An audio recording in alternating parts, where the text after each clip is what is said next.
Oh, well, hello there, and welcome to A Film a Day with me, Jordan Woodley. It's been a while since I've done a film that would definitely not be categorised as either film history worthy or blockbuster or just generally something that I cover very often, and that is, of course, your schlock, so good it's bad B film. And so, in a little bit of a change of style, and of course I'm back in front of the bookshelf, I thought today I would take a look at the anatomy of one of these films, and how sometimes there is an art form within the construction of a so good it's bad film. Because today I'm looking at the 1995 Cruel Jaws. And Cruel Jaws is honestly an extraordinary film where it comes to the way in which you can try and recreate the magic of the original Jaws film whilst at the same time kind of fail on every conceivable level, but at the same time as failing, create something so wondrously inconceivable that it has its place within the annals of film history, even if it's on the bad side of film history. Because, and it's sort of, jumping into this, it's very hard to know where to sort of tack it from to start with. Because on the one hand, I want to talk about, what was his name? Paul Benchley. What's his first name? Peter. I was going to say Paul Benchley, that wouldn't have been correct. Peter Benchley, who famously wrote the novel Jaws, which Steven Spielberg adapted into the film.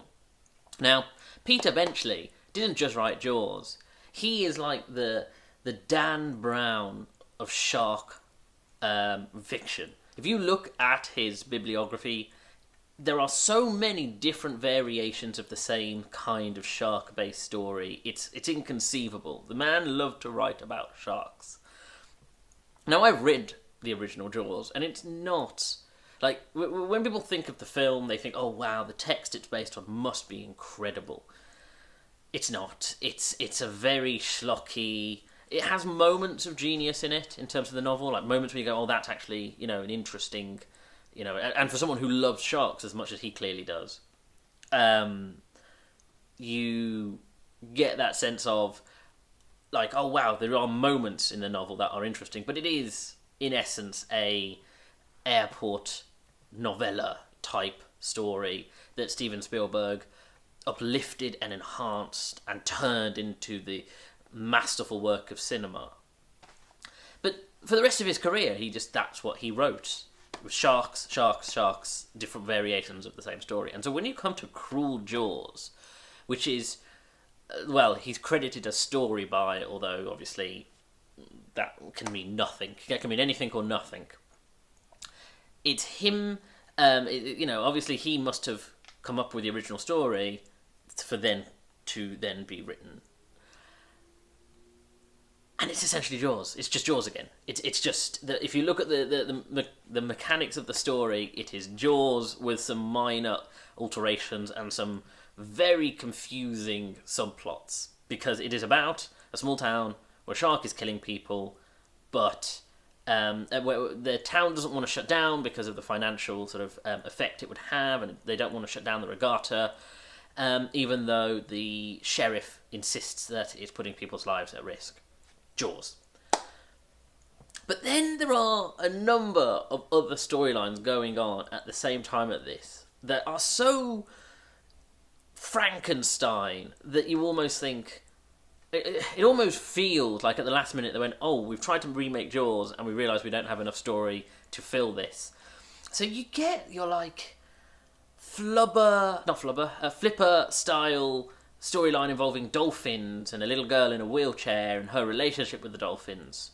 And then you also get this mafia storyline about the gangsters who are involved in this town and the funding of this town.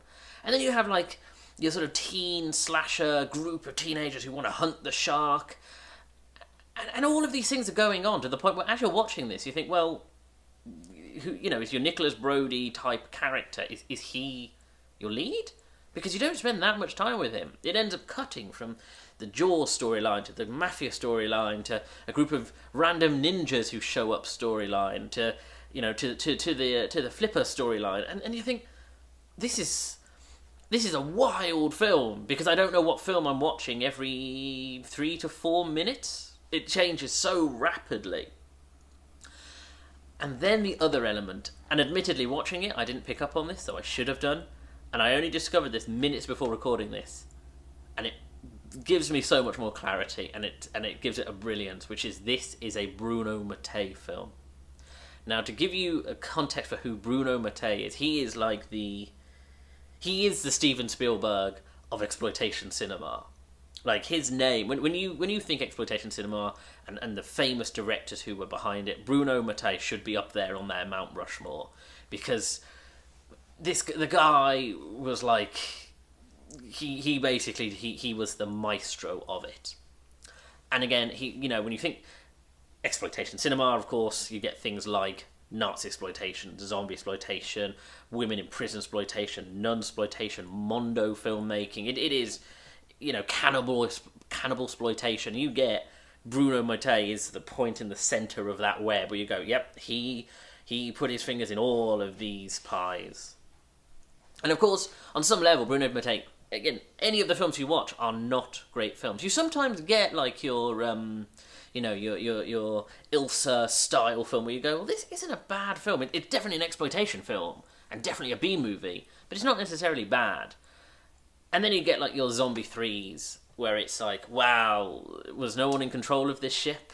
Was this just people coming up on the day and sort of making it up as they go along? It's Bruno Mattei, you genuinely have no idea what you're going to get when you watch his films. And he definitely has that Italian sensibility of filmmaking where everything is just wild and it's a wild west. But one thing you will get is excellent effects, excellent prosthetics. Because the thing as we were watching this, and that should have clocked immediately for me, is despite how bad it is, despite how bad the shark effect is, despite how bad the acting is, the editing, the storylines, everything is in this is just a mess. The one thing that was shockingly effective is the gore and the prosthetics and the body parts.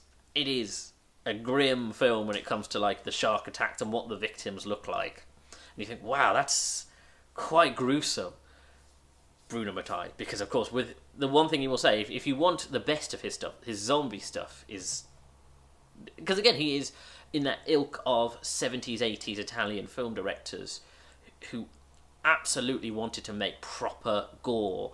And of course, when the zombie film really became, was uplifted by Romero, this was the heart, Italian filmmaking was the heart of great zombie films.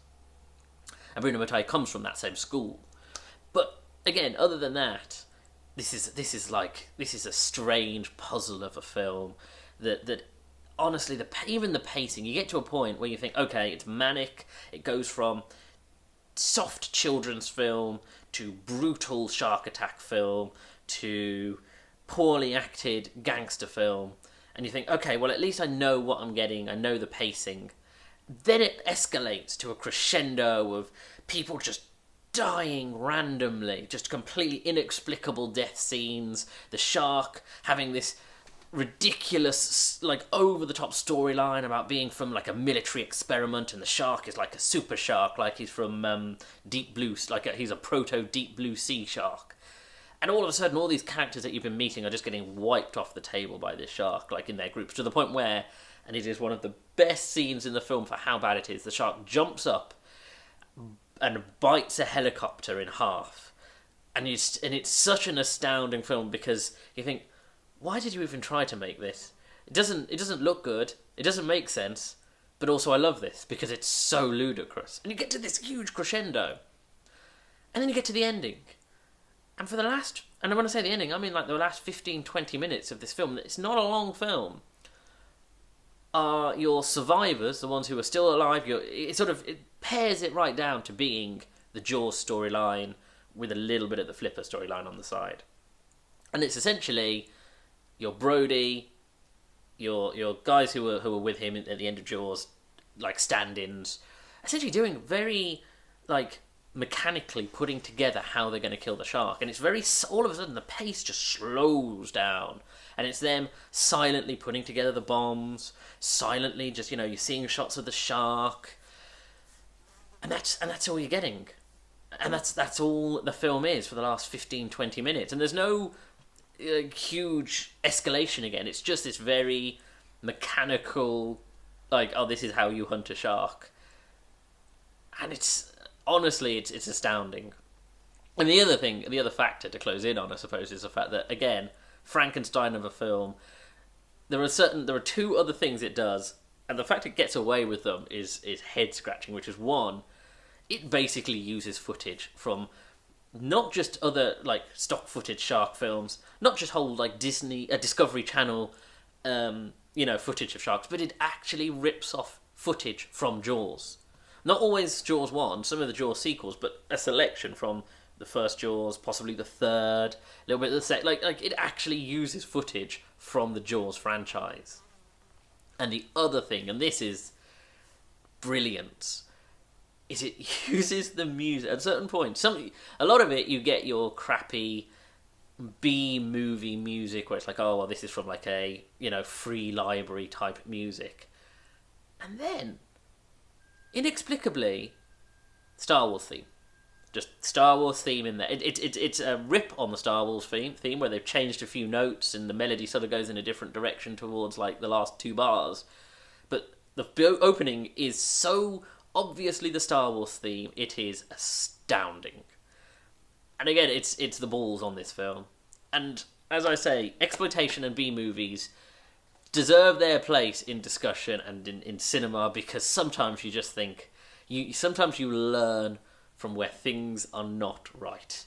Where you do not get your perfect film, you get these mutant monster films that are just like, you almost want to deconstruct it just to work out how a film like this could exist in the world, and it is brilliant. It is just wondrous how this sort of thing can exist. Anyway, thank you for joining me. If you like this video, hit the like button, comment below, and share the video. Those all help me in the algorithm. Subscribe to the channel and hit the little bell to get notifications of when new videos are uploaded. Check out my back catalogue. I am very close to the 200th video.